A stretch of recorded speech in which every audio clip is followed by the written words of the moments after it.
Standing by, the Terry and Ted podcast is sponsored by the UPS Store Canada.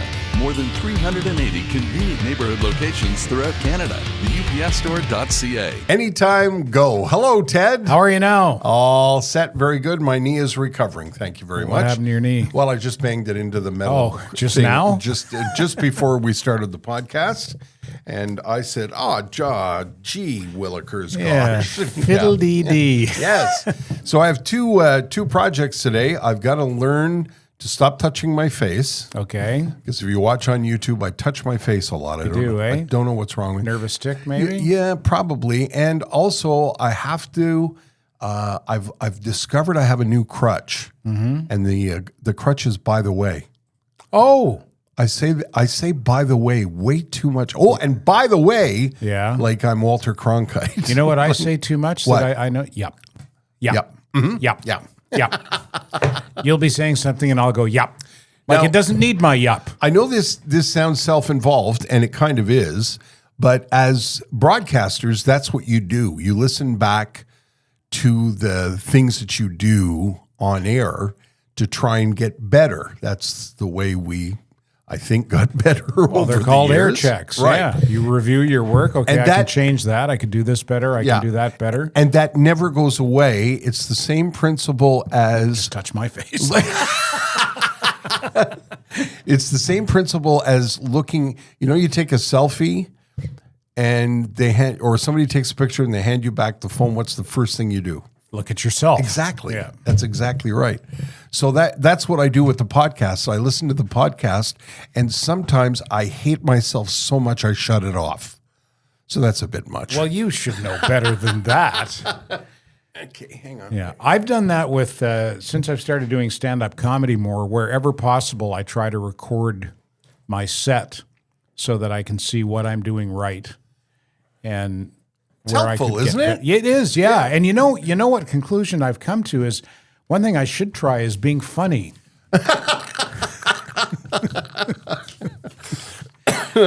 Pardon me. It seems to be an important part of stand-up Yeah, I think comedy. it's a big element, isn't it, Yeah. of it? Yeah. It is Tuesday, June 10th, that we're recording this episode for Wednesday, June 11th, 2025. And the episode, as always, is brought to you by our title sponsor, the folks at the UPS Store Canada. Ted was just at a fundraiser for the UPS Store Canada a couple of weeks ago. Yeah, the Starlight Foundation Yeah. Drive for Smiles up at ICAR. I was talking to somebody about that today and talking about what a great event that was. That's David Drecker, who is the chief of the UPS Store Canada, over 400 locations across the country. And we tell you every week about the entrepreneurs that are working to make your life easier in your community at the UPS store in your community, and they're everywhere. We should mention some of them in and around the Montreal area because we haven't done that in a while. Ted? Well, our great and good friend Brad Liverman and Brad's wife Yes. Stacy Friend run two UPS stores just off island, one in the Walmart in Vaudreuil and one on the island of Parrots on Donkey Shot. If you're a West Islander, which many of our listeners and viewers are, you can find one on St. Charles, and you can find one on Sources in DDO. There's one in the Walmart on Jean Talon. Well, not on Jean Talon to carry whatever that is. It's the Walmart that's off of Jean Talon on just off of DeCarry. There's one in there. There's one in St. Sever. There's one in Brandon, and there's a whole bunch of them in Calgary and Vancouver. They're everywhere. Did we ever determine if there's one in Churchill, Manitoba? I haven't looked deeply into it, but I don't think there is. Okay. We'll get on that. David, there's your next location. The UPSstore.ca. Thought we should talk about the transit strike that started this week. I know it doesn't affect us, but you It could affect me, yeah. You use public transit a fair amount, don't you? I did. Well, last year Yeah. I used it all summer because of the medication that I was on, the anti-seizure medication that precluded me from driving for 6 months. Yeah. So I was on the bus and the metro a lot. And when the weather got better this spring, I started to take the bus and metro a little bit more because I'm not in a hurry to get anywhere. And it's just more convenient, especially to come into the city. Yeah. I don't have to battle traffic. I don't have to worry about parking. Now, I haven't been on the bus in a few weeks now, and I had heard about a strike, but I didn't even know that they've gone out. Well, they have gone out, and it started. It's interesting because this one has a schedule. The strike is from the 9th until the 17th. And there is an exception, June 13, 14, and 15. For the Grand Prix? Yes, regular service. And otherwise, if you're taking the buses run from 6:15 to 9:15, from 3 to 6 p.m., and from 11:15 to around midnight. And if you're taking the metro, the rush hour times are 6:30 to 9:38, 2:45 to 5:48, and 11 p.m. to 1 a.m. But you have to be careful because it depends on where your metro stop is. The last train leaves on the line where the line starts, and you have to figure it out. Anyway, apparently the first day was a bit of a shit show. And what really puzzled me about this when I was reading the story by Jason Magder, who does a great job in the Gazette with transportation. He's been doing it for years. I learned things when I was reading Jason's piece. The last strike was in 2007. And if it feels like there's a lot of transit strikes in Montreal, it's because there are. From 1965 to 1990, there were 40 transit strikes in that period. And in 1982, it was René Lévesque and his government that put together the Essential Services Council that decides whether or not those strikes are legal. And what was interesting to me this year, the union proposed that they shut the entire system down for 1 day. And the council said, no, you can't do that. So they opted for the 9th to the 17th, and the council said, oh, yeah, you can do that. I don't know enough about the transportation system, but doesn't it sound to you like 1 day would have been better than a bunch of days? Well, A, I suppose it does, but B, if I was the head of a union, my go-to move would be, hey, you better settle with us or else we're not going to work at all. Yeah, yeah. But I guess the Essential Services Act precludes them from going out on a full-blown strike. I think so, yeah. Have they ever tried to challenge that in court that you know of? That's a good question. Because if I was in the union, I would think, fuck it, let's shut it down during Grand Prix weekend. Yeah. Because that puts pressure on the... oh, boy, does it ever. On management to settle. Yeah, it sure does. Anyway, that's what they've come up with. So they didn't play the Grand Prix card, which is a good thing, because I think there's a lot of focus on the Grand Prix this year. The Grand Prix is, I think, under close scrutiny. Yeah, scrutiny is the word. Yeah, because of what happened last year was a complete shit show. When they shut down the terraces. Yeah, the rain, the terrace problem, they get off the island, come back on the island. It was quite a mess. And apparently, even though the contract for the Grand Prix is till 2031, apparently insiders are saying that F1 is looking really closely at how things go this year. And I guess that brought some pressure maybe on the transit people to, not be part of another shit show, because it would have been, without the metro to get to the island, it would have been a shit show. It would have been impossible. Yeah, I don't know how unless you have a pulled boat it off or a helicopter. Yeah, how are you going to get there? Yeah, yeah. You had said on a previous episode that they're going to move the Canadian Grand Prix on the calendar back to May. Yeah.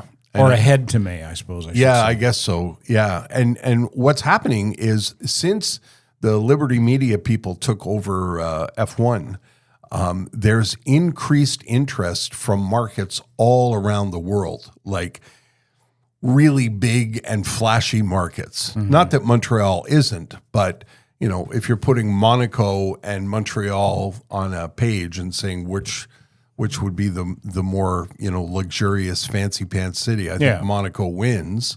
And there are a lot of cities apparently vying for an F1 race. Yeah, Asian cities, like new Asian money kind of thing. Yeah. So it's going to be interesting to watch what happens.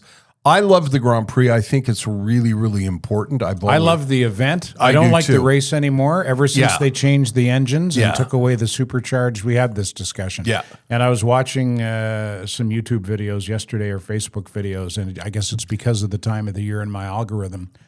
A couple of videos came up of the old supercharged V10, and I'm watching it and I'm listening and I'm going, that's why I don't go to the race anymore, because that's what I miss. That was my favorite part of the race. I always said it was the official kickoff to summer. Yep. And I still feel that way. And I still think that it's a really, really important tourism thing for the city of Montreal. I hope we keep the race until 2031. And I hope it's around for a long time, because I think it's important, not just to the economy of the city, but also, I think it's a real, those races are seen around the planet. Yeah. And I think it's important. Bill Brownstein, I encourage you to read his article about where the rich and famous stay on Grand Prix weekend. And it's actually, I've come to understand now, you really have to be rich to travel to go see a Grand Prix race. Ours is June 13th to 15th, as we said. Some people are ponying up $18,000 a night with a 4-night minimum to stay at the Ritz-Carlton Royal Suite. It's not a run-of-the-mill hotel room, of course. And Bill did a whole article on where most of the visitors come from, where they stay. The Ritz has 120 rooms that are sold out.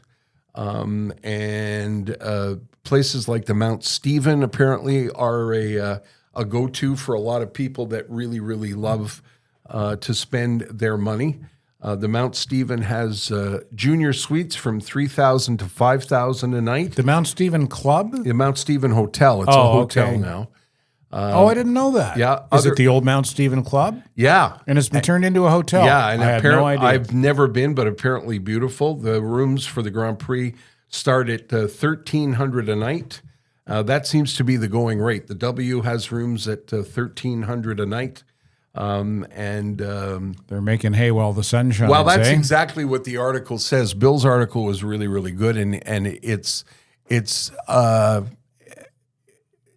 what's the word I'm looking for? It's exactly right. They're making hay when the sun shines. Yeah. That's the time of the year. Some restaurants make their whole year on the Grand Prix weekend. So, how does Ziggy do on Grand Prix I weekend? think he does very well. Yeah? I still love Ziggy's. I mention this every year. Ziggy's. We're talking about Ziggy from Ziggy's Pub on Crescent Street. Yeah. Ziggy Eichenbaum. Yeah. Hey, Zig. He used to say that for the NASCAR race that used to come to Montreal, he used to make sure he had to have a lot of beer. And then there was another event that he needed a lot of vodka, and he said for the Grand Prix, he had to make sure he had a lot of champagne. Really? Yeah. Wow. Yeah, because of the differences in tastes for the crowd that comes for the Grand Prix. I wouldn't think champagne for Ziggy's. Ziggy's is No. a place you go for a beer or a cocktail. Yeah, that's what I think. Yeah. It's an interesting couple of weeks that we've got going on. I was thinking about part of the article that I read that was in the Gazette about the transit strike was Uber, and these guys at Uber. I'm not a big Uber fan. I use Uber. You don't use Uber, eh, Ted? No. Yeah, I've got the app and I use it when I can. In the story that I was reading about the transit strike, at 9:45 in the morning, a ride from Côte St. Luc to downtown cost you $80. Forget it. And that's their quote unquote surge pricing when demand goes up and their prices go up. And at 11:30, that same ride was $27. Those bastards. Yeah. Hey, that's dirty pool. And Yeah, well, I guess that's capitalism. yeah, eh? it is. I used it in Vancouver, and I was having a chat with the driver, and I was asking him if he liked his experience as an Uber driver, and he was telling me in Vancouver, I don't know if they do this here, but Uber puts out, you request a ride on the app, and then Uber puts that out to drive. And the drivers bid on it. And the drivers bid on it. Yeah. And they take the lowest bidder all the time. So they shut out a bunch of drivers, and a lot of drivers end up. I don't know. I don't know the way the business model works. Yeah. Listen, I got no problem with people making money, but at some point when you start exploiting your customers, I think that's wrong. Yeah, I agree with that too. By the way, I think I mentioned this. The transit strike should be over by the 17th, but that's just one union. The other unions are also talking about going on strike. So okay, the 17th. All right. Well, that's when I'll get back on the boo-boo. It's my nickname for the bus I take when I go into the city. And I think I mentioned this last week too. If you're an F1 fan, on Netflix, there's a 45-minute documentary called The Seat. And you did mention that about the 18-year-old kid. Yeah, watch it. It's absolutely terrific. Okay, shall we bring our guest in? Let's do that. Okay. You want to talk about Sammy and then bring the guest in? I think we should talk about Sammy first and not keep our guest waiting. Let's tell everybody that Sammy's got new shows. Sugar Sammy is our great and good friend and one of the sponsors of the podcast. His 6 Montreal shows later this month, from Wednesday, June 18th through Sunday, June not 18th. Yes. 22nd. Yes. Couldn't do the math in my head. Okay. Those are almost sold out. There are still tickets for some of the shows, but you better hop to it if you want to go in June. The good news is if you missed Sammy's June shows in Montreal, he has now added 6 shows for September, beginning on Thursday, September 11th through Sunday, September 14th. 6 shows. 1 on the 11th, 2 on Friday the 12th, 2 on Saturday the 13th, and 1 on Sunday the 14th. Tickets for those shows went on sale today. Okay. So there are plenty still available, but as usual, they'll get snapped up quick. So if you want to see Sammy in September, go today to sugarsammy.com and have a look at his ticket sales for his Montreal shows in September. And you can also, if you want to go earlier, you can go in June as well. Ottawa, forget it. I think there's still some tickets left for Ottawa. There you go. This is why you have to go to his website. Yeah, sugarsammy.com, and he's got shows Montreal, Ottawa, Gatineau, and then back to Montreal in the fall. Plenty of shows coming up. The Gatineau ones are all sold out, but Montreal and Ottawa, you can still get tickets. sugarsammy.com. I thought he was going to take a rest, but apparently not. Oh, why should he? Eh? Well, he loves what he does. He does, and yeah. He just every year he gets better and better at it. He's just at the top of his game. And like I said, if you go to the website, it's so easy to follow. Plus, you can see clips of his work at sugarsammy.com too. Yep. See what did I tell you? Yep. Well, I was just touching my face. So let's bring our guest in. A little musical interlude here before we introduce you to our special guest this week.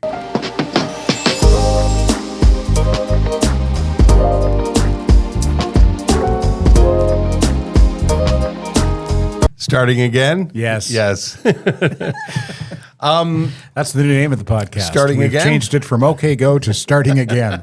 I've told you a couple of times when I've been out doing stand-up comedy, and the MC will say, okay, what's the name of your podcast again? I was Standing by the Terry and Ted podcast. One guy got up and said, he's the co-host of Listening In, the Terry and Ted podcast, and then another guy called it Standing Up.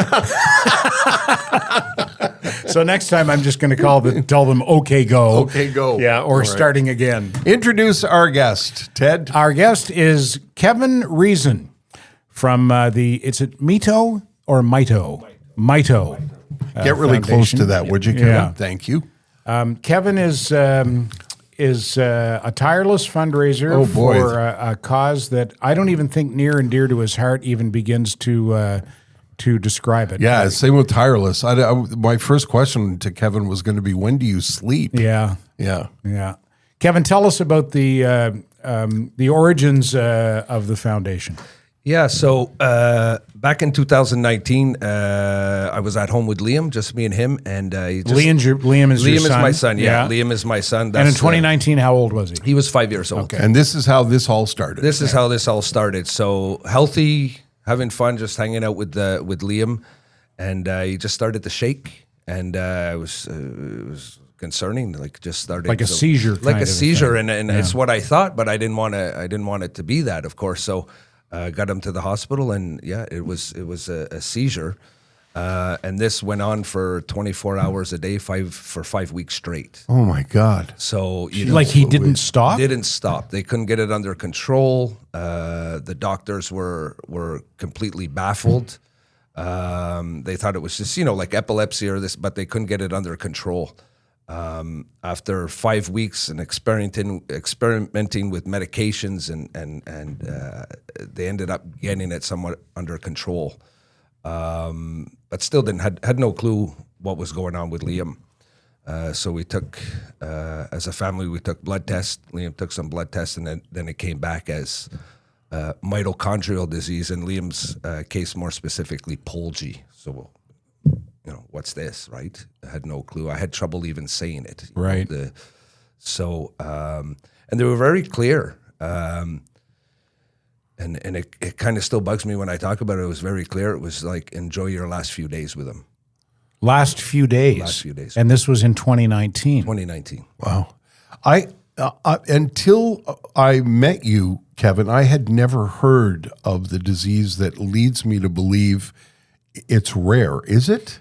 It's rare, for sure. It's rare, and sometimes undiagnosed. Right, kids could have something going on with them. They say it's a genetic disorder, and they pass without even getting the diagnosis. It's rare, yes, but it's not rare for me. I mean, I deal with it daily, obviously, but it seems that there's more and more cases coming out here. What happened after they told you to prepare for his passing? How has he? Like, how have you guys done it? Is basically what I want to know. Yeah, I mean, and I'm very friendly. Of course, I work with doctors and everything today, and I'm glad, because my first thought was I wanted to punch everyone out in the room. That was really, it's the truth. It's my first thought. I was just so angry, and it was the way it was delivered. It was the way it was cold. So, but I gathered my thoughts. I just went and laid down with Liam in the hospital bed, and was ready to just enjoy, like they said, the last few days with him. And then it didn't happen, and he woke up, and for about 4 months' time, I was just really angry about the whole situation. And then one of my friends said, maybe stop being angry and let's do something about it. And that's when the Liam Foundation came. What turned it? Do you know, Kevin, how the diagnosis was he wasn't going to make it, and then months on end go by where you're still angry and he's hanging on? Did they tell you at some point that it looks like he's turned a corner, or were you waiting for his departure every day? Definitely waiting for his departure every day. And I mean, for the first, Liam's, Jesus Christ. Yeah. And it's been, back in any mito parent's head, their children have this. It's already, you're already on edge daily about this. But I got to say that the doctors that Liam had, the two doctors at the Montreal Children's Hospital, they nailed it to completely stop the seizures. And when you have seizures for someone with mitochondrial disease, it's kryptonite. It's the worst thing. So they've controlled it, and knock on wood, he hasn't had a seizure since 2019. Wow. So I think that's the big where he started to turn the corners, because they controlled the seizures. Is there a long-term diagnosis, Kevin, for Liam specifically, or in general for this condition? Yeah, I mean, or long-term prognosis? I meant to so I think the earlier, if a newborn gets it or a 1-year-old gets this, it's really bad. Dealing with a lot of families with it, you don't see 2-3 years old. As they get a little bit older, or that, there's a little more fight. But it's said that you don't reach your teenage years. And through the creation of the foundation, you've met with and bonded with and dealt with a lot of parents in similar situations? Oh yeah, I would have to guess I keep in contact with hundreds of parents Wow. around the world. Wow. Around the world on this. Did that all happen through social media, Kevin? It did. I mean, I was never on social media before. I was never on Facebook before. I opened my account in 2020, and I think it's folks like you guys that interviewed me and helped me get the word out and fought my fight. That's when it starts to get around, because there's no question in my mind. Yes, we need funds and treatments, but this all comes from awareness. And you're doing an unbelievable job, because I get the impression, Kevin, you hear from hospitals and people in all different parts of the world who obviously are aware of your foundation and the charge that you've taken. That's got to be partially through social media, but partially through reputation, that hospitals all around the world know what you're doing.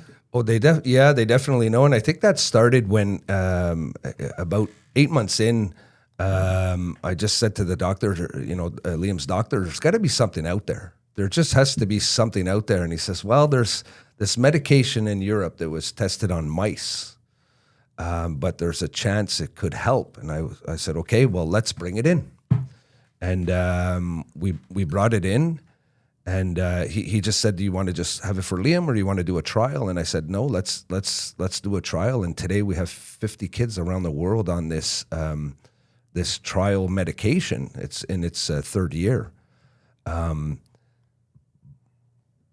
As a parent, I see the changes in Liam and the other kids but medically there's also, I mean, McGill came out with and published in their journal that this was an effective treatment. In the mito world, you don't use the word effective treatment, those words, so I think that's where we put the Montreal Children's Foundation and the Liam Foundation on the map at that same time, because then you had hospitals and universities around the world calling us. What's the nature of the illness?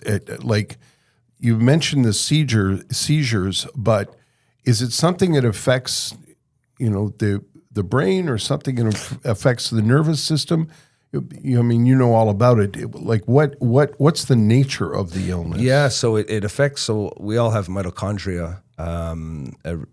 As humans, we all have mitochondria. So it affects the body's mitochondria. We just kids with mito, they don't have enough mitochondria. What is that? So it works and functions and keeps the cells of your body. So okay. I usually put it simply is that it's trying to, you just don't have enough energy. You're trying to charge your house with like a phone battery. Gotcha. Wow. Okay, wow. Liam's 11 years old now, Kevin. What's his understanding of his condition, and how does he deal with it? He just loves life. Yeah. He's constantly smiling, laughing. I think he understands deep down inside, we're trying to help him here. But I think he's just too busy loving life, to be honest with you. Is he able to live a normal life? Does he go to school with other kids? No, he's because he's still nonverbal. And I mean, after those five weeks of seizures, he lost his ability to walk. But being on this medication, so he's nonverbal because of his condition. The condition, okay. Yeah. And even the walking part, he lost his ability to walk. But after about 8 months on this medication, he started to walk again. Okay. So he goes to 4 days of therapy, kind of like a school for him. Right. And he learns there. But yeah, is he aware? It just amazes me how happy he is. Yeah. We're all fighting here, and he's just smiling away, looking at his laptop, watching like a Chris Nyland fight or something. Yeah. So how do you communicate with him, and how do his siblings communicate with him? Yeah. So he'll say a few words, which is new too. He'll say milk. He'll point to things. Yeah. But now that he's walking, he'll go in the fridge and grab what he wants. But he's a simple guy. He just likes to sit down, watch TV, play a little here and there, but yeah, he's very simple. I encourage you to follow Kevin on Facebook, because you often post videos of his progress, which alternatively make me cry and smile all at the same time, because you post a lot, and he's made great progress, hasn't he, Kevin? Oh, it's really stunning to know that. 100%. I mean, yeah, it's from we're going to lose him in a few days Yeah. to, okay, we got to, what are we going to do when he's a teenager type thing? It's Right. like totally, we never thought we would get here at all. How's it affected the family dynamic? Because you've got other children and, a life to lead and a job to go to and et cetera, et cetera. How have you managed to juggle all of that?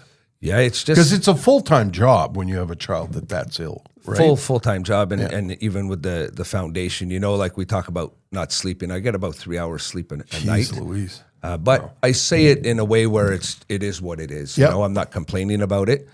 Just something will pop in my head, and I'll start working with something on the Liam Foundation, and I do have a full-time job as well. Yeah. But I got a good gang behind me that helped me, and we just keep it going. But my other kids, they know what's going on with Liam, and they're always trying to help, and they're sensitive to it. So Everybody's in on it. everyone's in on it. Chris Nyland's been a great help, eh? You've Chris- become good friends with Chris. Yeah, Chris, we've become very good friends. Chris, I met him at in 2019, the same year I found out about Liam at a hockey event for the Montreal Canadiens.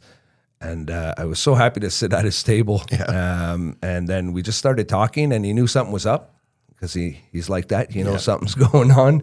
And he left a little bit early. He left the event a little bit early, shook my hand, gave me his number, and said, "We'll be in touch. I'm going to help you." And then from there, it's been... Yeah, he's got a giant heart, and, sure does. and he's so he's just full of empathy. He's really been a godsend to a lot of people, and I know he's done a lot for you and the foundation. He's done so much. I mean, it started with him just making with his clothing line. He made Liam and him together. It was called Knuckles, the Warrior brand. Yeah. So he made a clothing line for Liam and the Liam Foundation. The bike ride to Boston, where we raised I think it was $40,000, to now these annual golf tournaments that we do, the Chris Nyland Classic.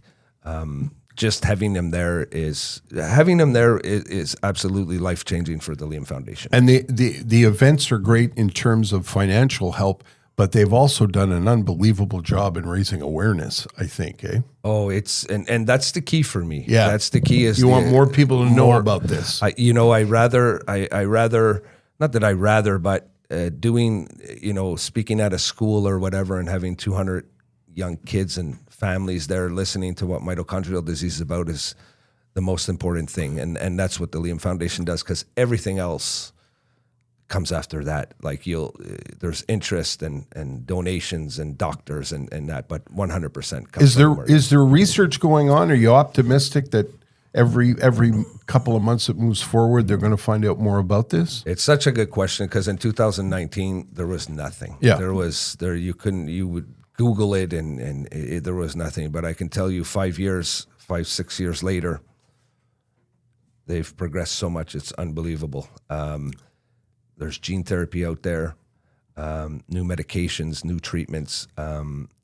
Not for all of the mitochondrial diseases out there, because there's about 300 of them. Jeez.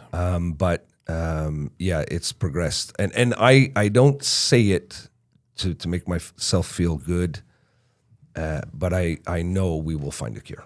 The drug is helping Liam, is it? It's definitely helping Liam. I mean, it's helped him walk again. He's more aware, and the other 50 families I speak to, either the kids just stay stable, which is a bonus, because this is a progressive disease, or they're getting better. Amazing. Let's talk about because I know you've got some events coming up.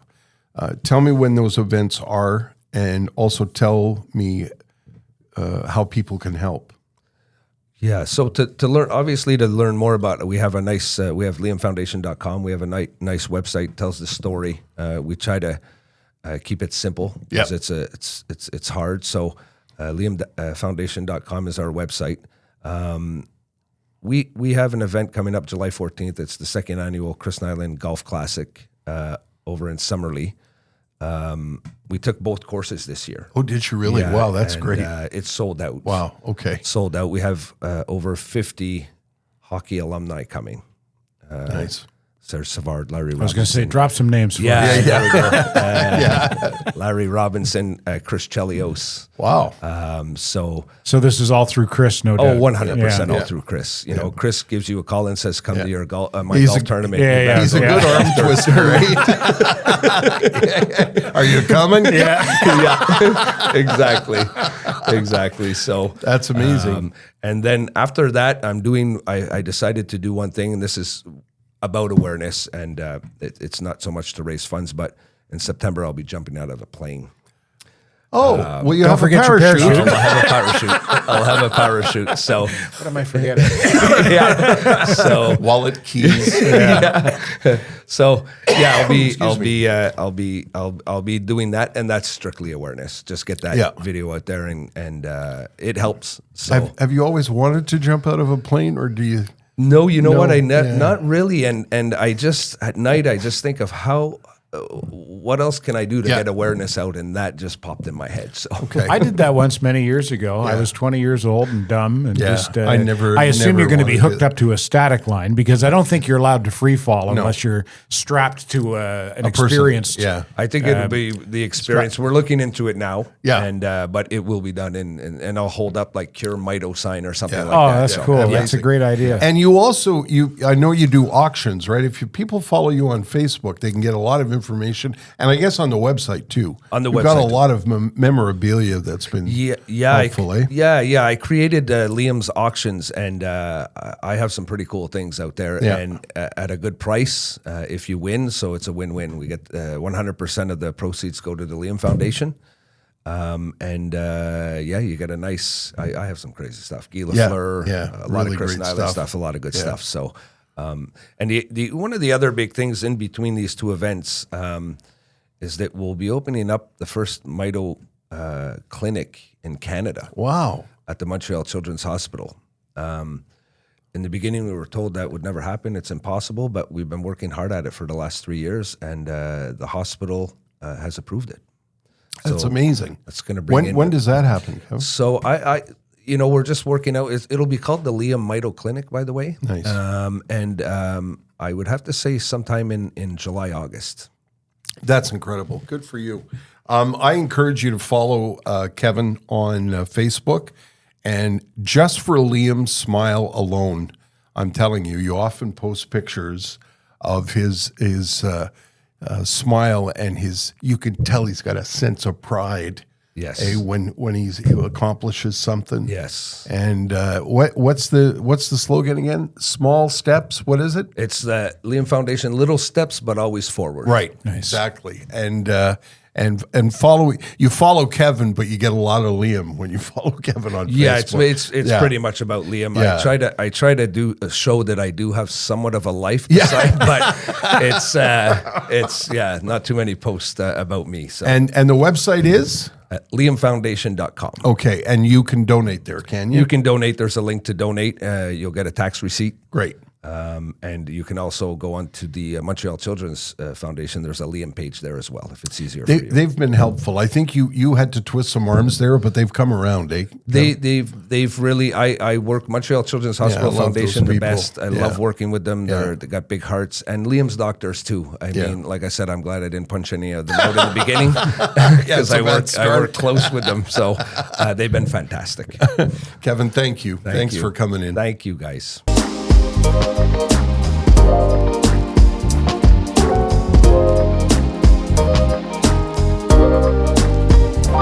Our thanks to Kevin James Reason. That's the way you'll find it on Facebook, and I really encourage you to check it out.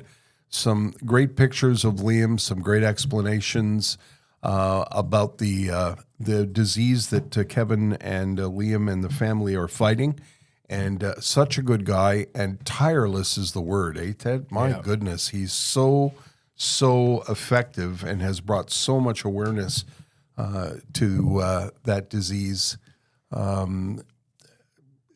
Like he's really done an unbelievable job, literally spreading the word around the world. I think anybody who's a good dad, like he is, would be tireless. Yeah. If what you're doing is to save your child's life and to help parents of children in a similar situation, it's almost like it's a calling for Kevin, you Yeah, know? And it makes me absolutely. grateful as a parent that, you know, by the grace of God, Yeah. I'm not in that kind of predicament. But Yeah. you see someone like Kevin, you see their character just rises. Yeah. You know, when they're faced with a situation like that. He's a good Joe. And do you think he's from Verdun much? I think he might be. And I say that as a guy who was born in Verdun. Oh, yeah. I mean that in the most endearing way. Yeah. He knows it's Verdun Avenue. Yeah. Yeah. Yeah, he's an absolute delight. I met him a few years ago when he was just getting started. And if you want to support him, it's a great organization to support. We were glad to have him on. TheLiamFoundation.com. There you go. And we want to say hi to our friends at Accutech. Ted and I were talking about Accutech the other day. And Tom and Trish and everybody at this family-run business that we like very much. Every time I'm driving through my neighborhood in Point Claire and I see yet another person who's bought one of the old post-World War II veterans' homes and knocked it down and is now building a monstrosity, I think, I wonder if Tom is doing the wiring in that place. Because he could, you know. And he should. And he should, yeah. And also, and we've mentioned this before, Accutech is looking to partner with other tradesmen. And, you know, if someone's building a new house, that requires several different trades. Yes. So if you're in the trades and you're looking for an electrical partner, you should speak to Accutech. They know what they're doing. They've been around since 1995. Tom's dad started the company after making his James Bond escape from behind the Iron Curtain over the Swiss, not the Swiss Alps, the Slovenian Alps. Yeah. They're an accomplished electrical company who can partner with you if you're in the trades or if you're just a customer looking for electrical service, residential or commercial. Accutech Electric have been at it for 30 years now. You can find them online at accutech.ca. That's ACUTECH.ca. Every week I say to myself, oh boy, I can't wait until we do the tweet sheet. Okay, Terry's you going wanna to do love the- these. And as always, that's what I said to myself this week. And I think these are just three dandies. With the tweet sheet. I Okay. don't want to build it up too much, but I'm right. going to. All right. That was last week's Matthew. Let's bring up this week's tweet sheet. Yes. Some of the funny from Twitter or X, if you prefer. If you're watching on online on YouTube, you can see the nice picture of us there. But soon, any moment now, we're going to see a tweet. Here it comes now. We're standing by. There we go. From @Emo Phillips, dear flight attendants, if you don't have eggnog, just say so. There's no need to give me that look.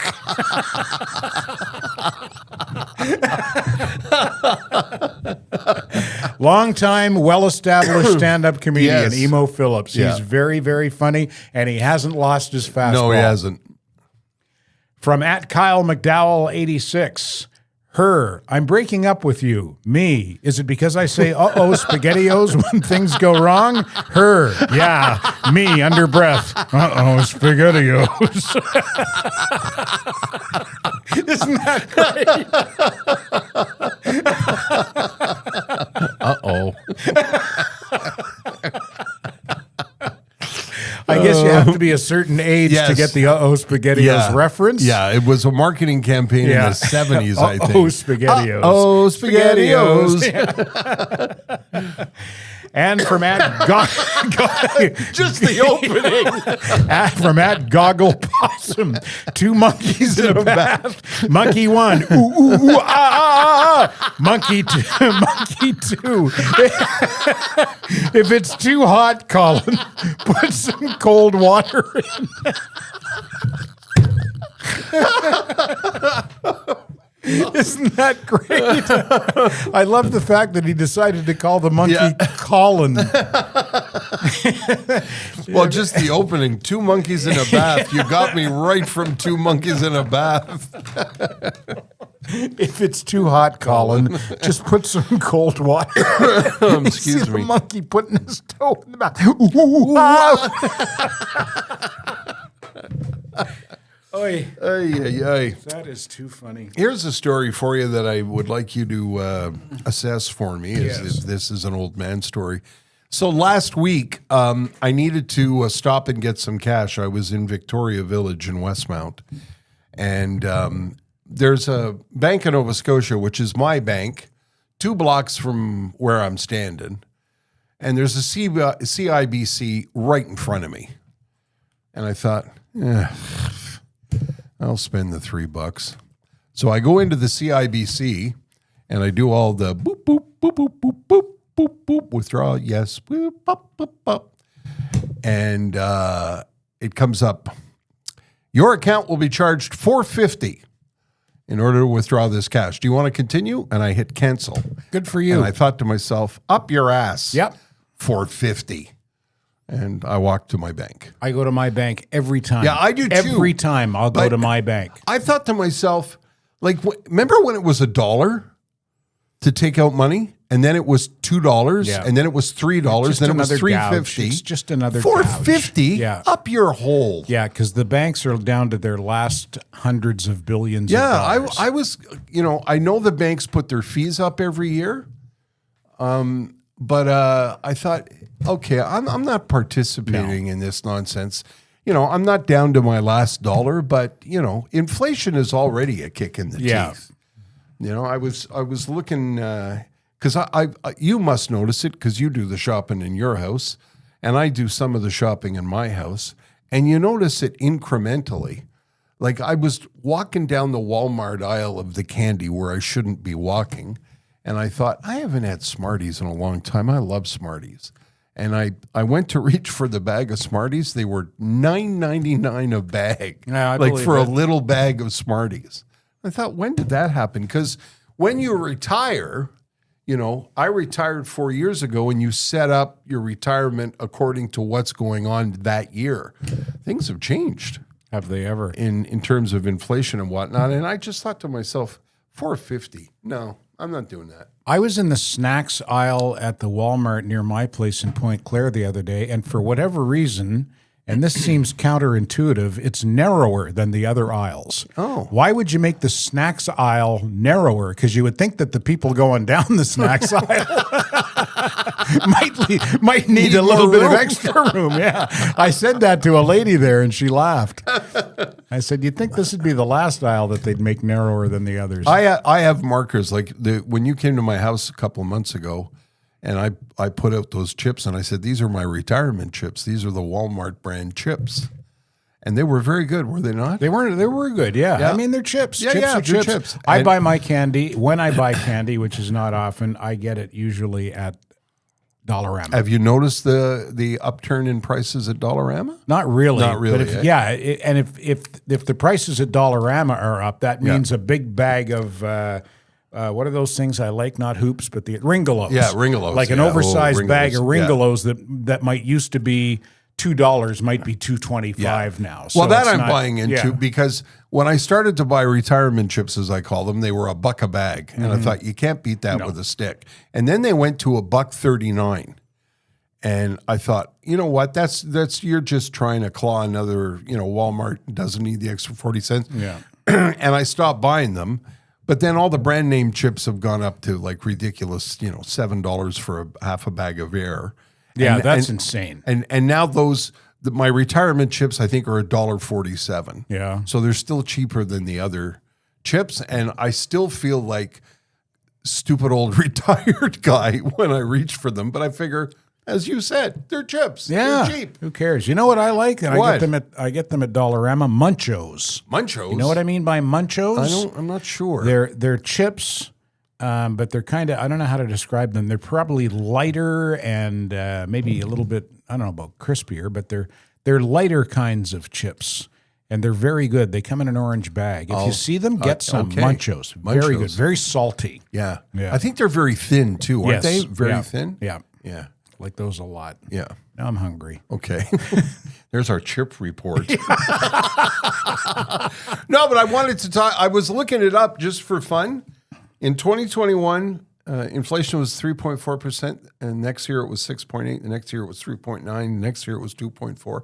So I mean, we're not breaking news or anything. It's things have gotten more expensive. And are you more judicious about things that you buy? A little Or- bit, yeah? yeah. Okay. And I do a lot of shopping at the Costco. Right. because, you spend more money in the moment, Yeah. but the stuff you get lasts you longer. Yeah. Like, I buy cleaning products and I buy a lot of my meat at the Costco and then put it in the freezer. And, like I live alone and I can go to Costco and drop $300, but then I don't have to go back again. Well, yeah, and also you end up with a bunch of meals yeah. from the stuff that you buy, right? Yeah. And also, like I say, cleaning products and detergent and stuff like that, I buy enough that, it'll last me like months on end. Yeah, which is great. Yeah. Yeah. So there's our shopping tips. There you go. Chips at Dollarama and cleaning stuff and meat at the Costco. Yeah. You can also go with my what I call retirement chips at the Walmart if you like. Should we say hi to our good friends at Robert Richer, because we've got a lot of people to say hello Holy to. smokes, do we really have some shout-outs. We went to Robert Richer Jewelers on Dorval Avenue in Dorval for a meet and greet last Saturday as part of their spring clearance sale. And they were selling some beautiful stuff at great prices, including watches. Alan Graham, who came and visited us, Yes. he bought a watch. Oh, did he? I think it was a Swiss military watch. Oh, he bought. nice. Regular $300, he got it for $150. Wow, great. Like when they said 50% off, they weren't kidding. They weren't whistling Dixie. Yep. And it was so nice to meet so many people who came specifically because they're fans of the podcast and or customers of Robert Richer Jewelers. Either they were customers before and also listened to the podcast, or they heard about Robert Richer Jewelers on the podcast, and now they're new customers of the jewelry store. We met so many nice people, and we should be saying hi to each and every one of them, but like idiots, we didn't write down everybody's Well, name. you know what? I can specifically remember Alan, who I just mentioned, the lovely lady who came in from Beaconsfield. Melanie. Well, there was Melanie, Right. but I'm thinking of the lady. She was so beautifully attired. Oh, Like, yeah. yeah. Oh, she told me her name twice. Aren't we dumb? And Madame, I think her last name is Scott, if I'm not mistaken. I feel bad now. okay. She was absolutely lovely, and she was one of those. She was English, but she was one of those Quebecois women who absolutely will not. You can tell she doesn't leave the house unless she looks her absolute best. Yeah. She was lovely. Mark and Lori from Saint-Jean-sur-Richelieu. Yes. And came all the way in from Saint-Jean-sur-Richelieu just to say hello. Brenda, who brought us gifts. Yes. Brenda is the big Beatles fan. Yeah. Big Beatles fan, and has been to Liverpool and brought us a card. Brought me a card, a greeting card that she bought at a shop in Liverpool, and bought some really cool Beatles cards for Jess. And Jess was thrilled, by the way, Brenda, if you're listening to the podcast. Thank you. We had a visit from Lee's. She wanted to encourage the donut war. Yeah. Because there's a donut war. Yeah, we had going on. mentioned Homer's Donuts. Right. And Linda and Pierre from Robert Richer Jewelers specifically ordered Homer's Donuts for the occasion. Yeah. So Lee's came in with the donuts from Ben Habitude on Saint Yes. Laurent in Little Italy. I think she said it was her daughter who That's right. operates that place. Those were good too. Yeah, she sent me a nice note saying, nice to meet you both at Robert Richer's. Been a long-time fan of your morning shows, and listening to your podcast is like being taken back to those days. I love your humor and your humbleness. Terry, I'd mentioned an article written about the story of Ben Habitude. Here is the link. She sent me the link. I read it. It was terrific. Rachel and Michael are passionate and hard workers. They are the owners of Bing Habitude. I was amazed by all the work they did themselves to get the shop ready for opening a year ago, and I'm very proud. Sorry I wasn't good at pointing out all the flavors on the donuts, but I hope it was a nice discovery for you both. Lise, thank you so much. I sent Lise an answer to that email, and it didn't matter what the flavors were. They were absolutely delicious. And in a couple of minutes' time, I'm going to tell you about a fundraiser that's going on with another donut company. Like the donut wars are heating up. Really? Yeah. On multiple fronts. Yeah, thank you, Lise. Anyway, Robert Richer Jewelers had their sale. We were there for a couple hours, and I was absolutely thrilled with the fact that people came literally from hither and yon. Yeah, they did, and Saint I don't know who Jean, we're. Beaconsfield, I don't know yeah. who we're forgetting, but Yeah. I apologize. Thanks to everybody who to came whomever that we did forget who came out. And on the subject of shout outs, I want to say hi to Christian Roy or Christian Roy, who sent a note based on your imitation of AC/DC's bagpipes last week when you were talking about Jet, the band, and seeing them in concert, and they did It's a Long Way to the Top if you want to rock and roll, but the bagpipes were missing, so you were doing them in your head. Yes, I was. And then in the car on the way home for Jess. So I actually lifted a clip from the official video, which was made in 1976. Wow. And they shot it on the streets of, I believe it's Sydney, Australia. Okay. And they were on it was like a parade float. They're on the back of the float and they're playing it. Yeah. And you can hear on the video, you can hear the part where that Terry was referring to with the bagpipes. Here we go. It was the show Rat Patrol based on that? Remember Rat Patrol? Rat Patrol wasn't based on that, okay. but the Allies in the desert were, some of them were known as the Desert Rats. Okay. And specifically the Australian soldiers and soldiers from other countries too were involved. Other Allied countries were involved at the siege of Tobruk, but it was primarily the Australians. And I think it was I don't know if it was Rommel, but I think it was one of the German generals who named them the Rats, those rats. Yeah. Gotta get those rats out of there. Anyway, Christian said, and I didn't know this, Brian Johnson will not sing that song. As out of respect for Bon Scott. Exactly. Brian Johnson, who's now and has been since Bon Scott's death in 1980, the lead vocalist for AC/DC, won't do that song because he says it's so closely identified with Bon Scott that it would be disrespectful of him to do it. Well, did you know that? I recently learned that. Yeah? I had no idea. Yeah, I had no idea either. And it's funny that all came to the fore in the last couple of weeks after me seeing Jet close the show with a cover of that actual song. I haven't heard that song in a long, long time. That's another song you don't hear on the radio anymore. Well, you should. It's a great song. Absolutely. It's a great song. And that's a great video, too. Yeah. If you ever really if you haven't seen it, go to YouTube and Google the original video for It's a Long Way to the Top. Did we give the address to to Robert Richer Jewelers? 309 Dorval Avenue in Dorval, right across from the Udrakovivitz Glockenspiel. Dorval's Glockenspiel. Have you been watching the hockey? I didn't watch either of the first two games. Yeah. I watched last night, and it was a shitty game. The first two games went to overtime and were exciting. Game 3 last night, as in Monday night, because we record on Tuesday, was a blowout. Yeah, really. And I have trouble with, I know nobody cares, but it's June. It's too late. It's too much summer, and I wish they're never going to change it, but we talk about it every year. It'd be fun if it would have wrapped up, if it would wrap up in the month of May would be better. If the Canadians were playing, I'd be all in because I would have a rooting interest. Yeah. I'd have, I'd be involved at emotional level, but I'm not. Yeah. I mean, I'd like the Oilers to win. It'd be nice to see the cup come home to the country. And I know a lot of people were complaining because the Champlain Bridge and the CN Tower were all lit up in orange and blue. Is it blue? I think so. Orange and blue. Yeah. For the Oilers? Yeah. Yeah, I don't give a shit. Well, it's Edmonton. Yeah, I know, but do you think they'd light the Champlain up in blue and white for the Leafs if they were in the final? Probably not. No. Yeah. Okay. No, so I've never bought into that whole. You have to cheer for the Canadian team. No, I don't. I'll cheer for whoever the fuck I want to cheer for. Now I'm mad.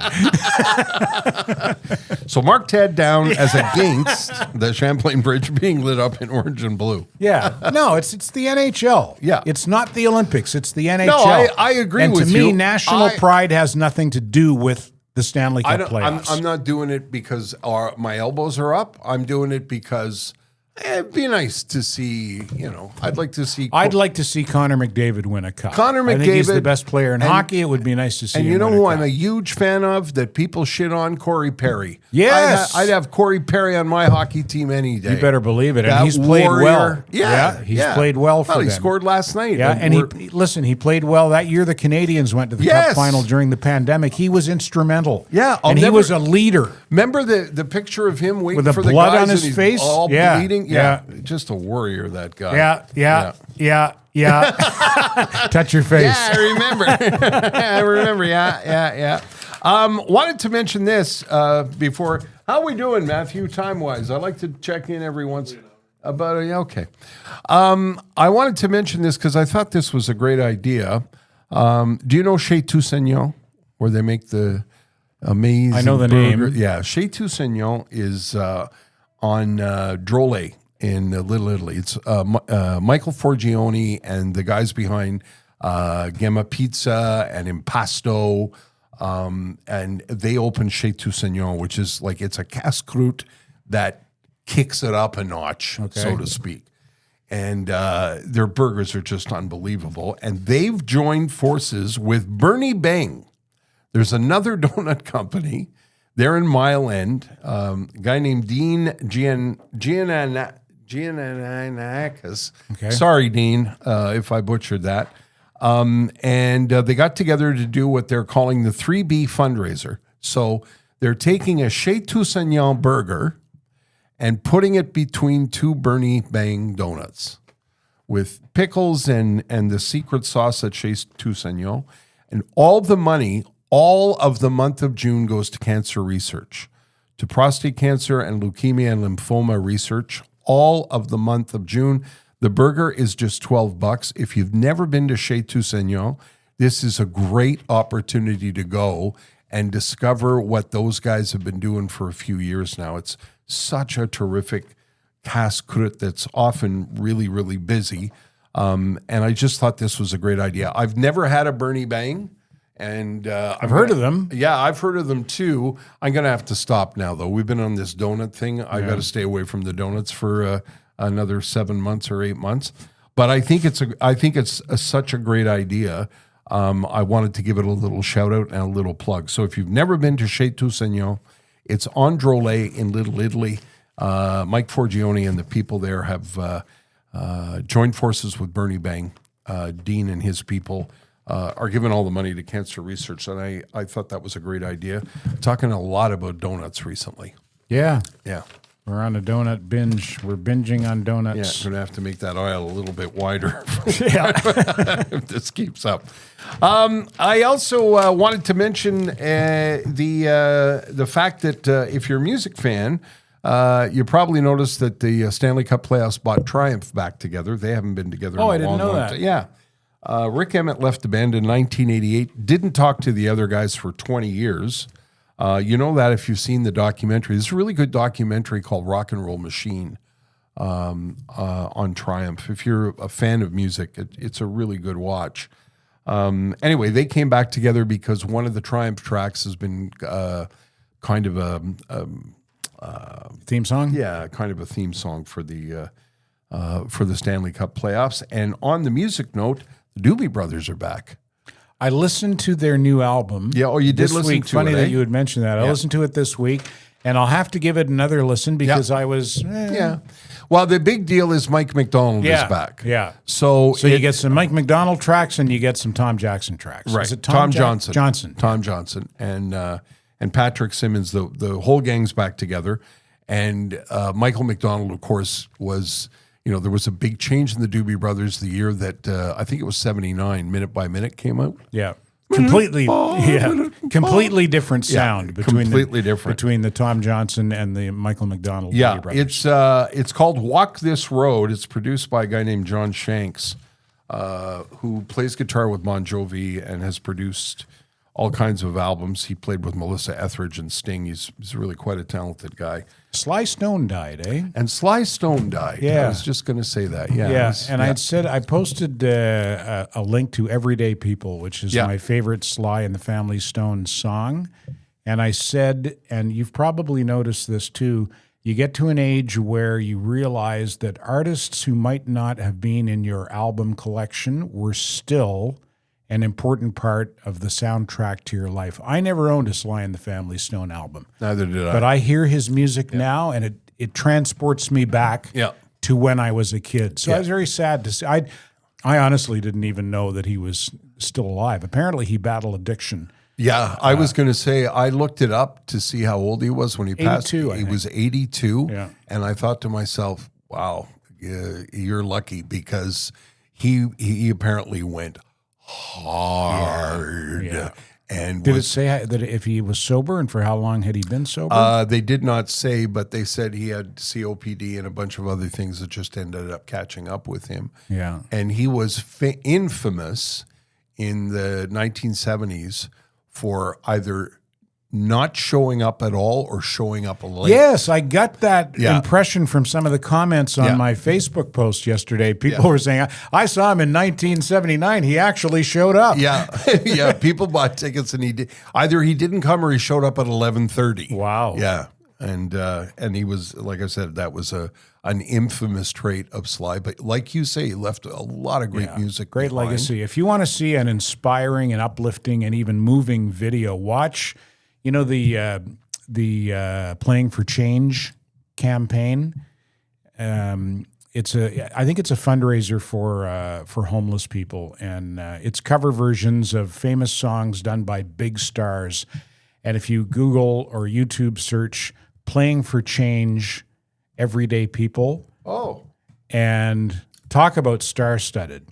Keb Mo, Paula Abdul, Forrest Whitaker, Josh. Is it Josh Grogan? Grogan. Great voice. Yeah. What a set of pipes on that guy. But that song, I can't explain the video. It's just so good. It's so uplifting. It's done at different schools with kids singing along. Oh, wow. Cool. I'll look that as up. choirs. And yeah, it's really, really good. Very uplifting. It'll make you cry. You can call me up and go, you were right. There's a documentary on Sly and the Family Stone if you have a Disney Plus. It's out on Disney Plus. It's called Sly Lives, and it focuses on the life and legacy of Sly and the Family Stone. And while we're doing that, I may as well mention I haven't been watching. We've been busy, so we haven't had a lot of couch time last week since we were in the podcast studio last. But I thought I would mention these two things.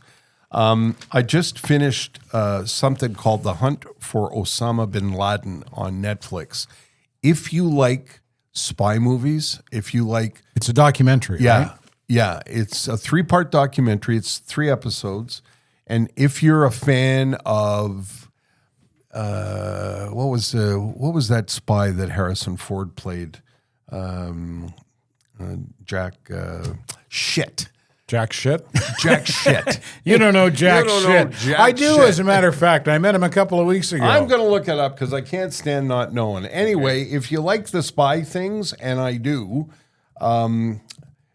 this is really... It's about how they tracked him down and killed him, It is, right? and it goes all the way back to 9/11, like leading up to 9/11, and the failings of the CIA, and then what the CIA did to track down Osama bin Laden. And it's all inside stuff. It's all like guys that were in on the meetings, how they tracked him, how they Is John Kiriakou in it at all? He's not. Really, He's not. Because It'd be when nice you if told he me the was. story about that documentary, Yeah. it sounded like it was. It sounded like John Kiriakou stuff. Yeah, I love that spy shit. I Yeah. really do. Anyway, Well, it's such a peek behind a curtain that nobody. That we rarely get to peek. behind. and they have all the key players, with the exception of the president and Hillary Clinton, but they have, that guy and the other guy, all the guys that were involved in the CIA. They interviewed one of the guys from Navy SEAL Team 6. Who conducted the raid. They show you how they practice for the raid. If you like that kind of cloak and dagger kind of stuff, I think you'd like it. It's called The Hunt for Osama bin Laden. And the other thing we watched this week, which was, it was all right, was a movie called Goodrich with Michael Keaton. You know what? I've started to watch a couple of movies on Paramount Plus, which I subscribe to specifically to watch Mobland. Now, Mobland, the season is over, and we don't know when or even if season 2 is coming. So I've watched a couple of movies that I had not heard of, but big names. One with Pierce Brosnan, one with Liam Neeson. Don't remember the name of either movie, and I was gone within 15 minutes. Really? Yeah, just not good. Really? Yeah. Just shit. Yeah, just I don't know if it was the writing or what. It just didn't grab me. I'm like 15 minutes into both of them, Yeah. and I'm saying That's too bad. This is not a good movie. This is garbage. Yeah, this is it's a B movie. Yeah. Yeah. I don't want to watch. If I see Liam Neeson or Pierce Brosnan, Yeah. I'm expecting an A movie, not a B movie. It was the movie I was thinking of was Clear and Present Danger. Right. And it's It's a Tom Clancy novel. It's a Tom Clancy. Tom Clancy is the other guy I should have mentioned, and he plays Jack Ryan. There you go. And Not jack shit. not Jack shit. No. Anyway, if you like that kind of stuff, watch The Hunt for Osama bin Laden on Netflix. We need to say thank you to our friends at Merson. You have a new car. It's a new car. You have a new car. I got the Merson loaner. I asked the Mersons when I called the other day because my car is in there as we speak for an inspection because I'm going to drive down east this summer, and my car is 12 years old, so I want to make sure it's in proper working order for a long road trip. And I heard from Charlie, and he said we looked at this, and this is good, and that's good, and you need this, and we're going to replace that, and I got to order this, and I don't have to worry. Because I know that the Mersons are going to do exactly what they need to do, nothing less and nothing more. So they gave me a loaner, and I said, I really like that. Celso had a really nice red Acura. And when I talked to Valerie the other day, I said jokingly, "Do you think I can get Celso's red Acura as a loaner?" And she said, "Well, that's a whole other story. Oh, stolen right out of his driveway. No, yeah." Kids who took it out for a joy ride and left the plate on it. So when Celso called the cops with the plate number, that took the cops no time at all to find these kids. And then there was a subsequent chase and the banging and the clanging and the crashing. And now the car's a write-off. Oh, shit. Yeah. What a shame. Yeah. All of that to say Merson Automotive for your car. Mersons have been taking care of Montrealers' cars for a long, long time. We've been speaking on their behalf for a long, long time. Ted was just in there this morning as we record this to say hi to Cara and Celso. It's a little quieter, but not completely quiet because people are doing what you do, is making sure everything is in working order as they head across the country hither and yon like you're going to do. Yeah. And that's where you want to take your car. You want to feel secure, and you can trust the Mersons. Yeah. You can trust the Mersons on multiple levels. You can trust the work, and you can trust the fact that they're not going to do, as I said, any more or any less than needs to be done. They're an honest business. They're honest brokers. And that's why they've been in business for 3 generations now. They're just past the I was going to say at the corner, but they're just past the corner of St. Jacques and Cavendish. You can find them online or call them. Make an appointment before you go. We promise they'll look after you, and you'll love your experience at the Mersons. 514-487-5545 and online at mersonauto.com. I think that's it for this particular episode of the Standing By podcast. I believe it is. Our thanks to you for downloading and telling your friends about it. This is some of the things that we've seen in the mail this past week. I didn't get to the mailbag. We'll get to it next week. But a few people have told me they, bumping into people and telling other people about the podcast, Montrealers who are current Montrealers and ex-Montrealers across the country and literally around the planet. We've got Eli in Sweden, and we've got the Solaks in England, and there's people in Cincinnati and Japan, Australia. Yeah, it's pretty cool. Libby Lane. Yeah. Libby Lane is in my ears and in my eyes. Standing by the podcast at gmail.com if you want to send us a note any old time. Standing by the podcast at gmail.com. And we have a website, terryandtedpodcast.com. You can find all of this season's episodes at the website. You can also send us a note at the website, and there's a list of stuff that we recommend on the episodes on the website. All put together by our executive producer, Jessica Dion, my wife.